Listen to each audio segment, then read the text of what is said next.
So I've had a lot of jobs in my lifetime, and I've enjoyed a lot of them. I've hated some of them, probably just like you. But there was one particular instance where everything broke down and I decided that I could never work for anyone again. Today I want to tell you about that story, and it's something I think you're going to enjoy. All right, let's do it.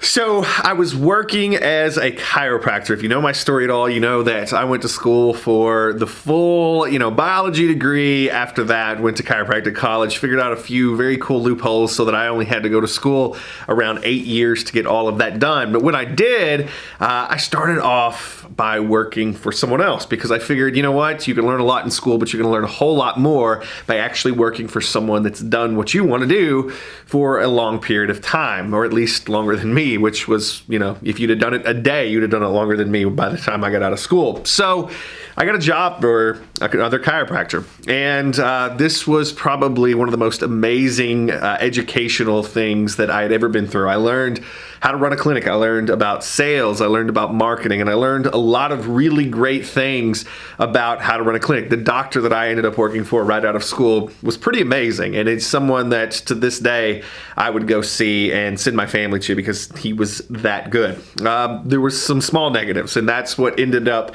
souring the relationship and getting me the heck out of there. But even to this day, I have to give this person credit. Absolutely amazing in the things they taught me that no school that I would have gone to would have ever taught me. So what happened? What happened that sort of put me in this mode that I could never work for anybody again? Well, I was working for this individual, and I had been doing some clinic duties, and basically I would set everything up so that this person could go in and do the doctorly things. And it worked out very, very well. And in the process, I learned a lot of really, really good stuff. As I was going through it, and as sometimes happens in business, and if you run your own business, you know this happens, we ran into a stretch where money was tight. And money had started to, not come in as quickly as we'd like for one reason or another. The patients weren't coming in the way they wanted to. The billing wasn't coming in. And so I was asked, very politely, if I could take a few days off unpaid to help sort of lessen the load. This was sort of an odd thing if you're working for someone to be asked to do this, but I was a team player and I decided that, yes, I'm in. I'm going to do whatever I got to do to make this work because if you say this is what we need to do, this is what we've got to do. And so I took a few days off, and I was rather disturbed by this whole thing, but still, like I said, I was trying to be a team player. So I was off a few days, and I was doing that whole thing, and then I came back after the period that I was supposed to be off, and I came back in, and I was ready to get started, ready to get back to work, and that's what I did. I got back to work, and sometime during this period, there was a phone call that came in. In this particular phone call, what it was all about is there was a salesperson on the line. And this salesperson had been the person that had sold us a lot of the equipment in the office, but they also had their own supplement line. And so we weren't really running low on supplements at all. But after this phone call was done, I realized that $800 worth of supplements had been purchased for resale when we weren't out of the supplements that we already had. And so, real quickly, I'm not judging the decision to buy supplements. I'm not judging the decision to run the clinic the way that the doctor that I work for wanted to run it, because it was his clinic and I learned a lot by watching him run this clinic.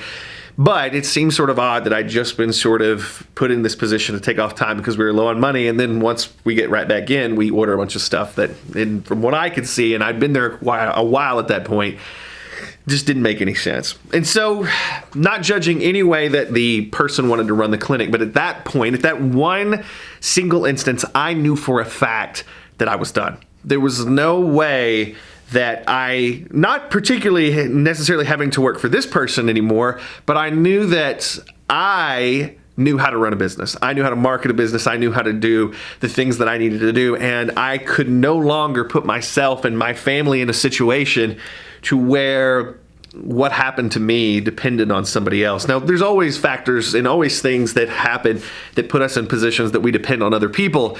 But I was never again going to be in the position of an employee where some of the decisions up top put me in a position of danger. And so that was it. And like I said, I can say so many good things about this person, but that was the straw that broke the camel's back. There was lots of little things leading up, but that was the thing that said, you know what? I respect what this person is doing. I respect their decisions. I respect their ability, but I cannot ever. It just drove me so crazy to be so powerless to cause, change in this business at this point that I said, I got to do it. So this is what I did. I got on eBay, seriously eBay, and I looked up a chiropractic table. I looked up, computers, and I got on and I straight up ordered the things that I needed that, I could afford to start my own clinic. And from that point, I put in my 2 weeks notice, and pretty much right away after this happened, I put in my 2 weeks notice. I drove probably 500 miles to pick up the table that I had done on eBay. I grabbed it, I put it in the back of my truck, and then I drove back. And from that point, 2 weeks later, I had found a space. We opened up, and the rest, as you may say, is history. That's how I started my first real big business. I'd had little businesses before, but this was my first real business, and it was scary as heck.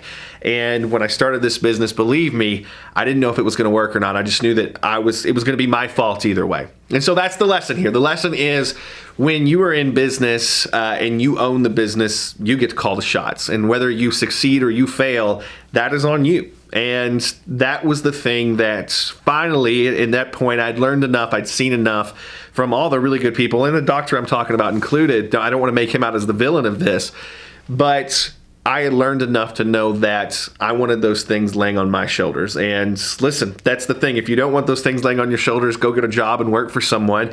But if you're tired of sort of being at the mercy of working for somebody else, you're going to have that moment just like I did. All right, so I hope you enjoyed this. I hope that it was something that maybe resonates with you at this point in your life, in your career, and whatever you happen to be doing. And if you're sort of at that point where you've had enough, I hope this sort of serves to push you over the edge and to do the work that you need to do to have your own business. So if you like this stuff, do me a favor, click the little thumbs up button, and that will set us up to know, hey, they're digging this kind of stuff, and we should tell more of the stories in our past that relate to this kind of stuff. Also, if you like this and you want to be alerted when we have new stuff, click the subscribe button and hit that little bell notification right below this video. That's going to alert you every time we put out a new video. All right, Ben Adkins here. I hope you enjoyed this. I got lots more coming, and I think you're going to dig it. Make sure you're here next time, and I'll talk to you soon.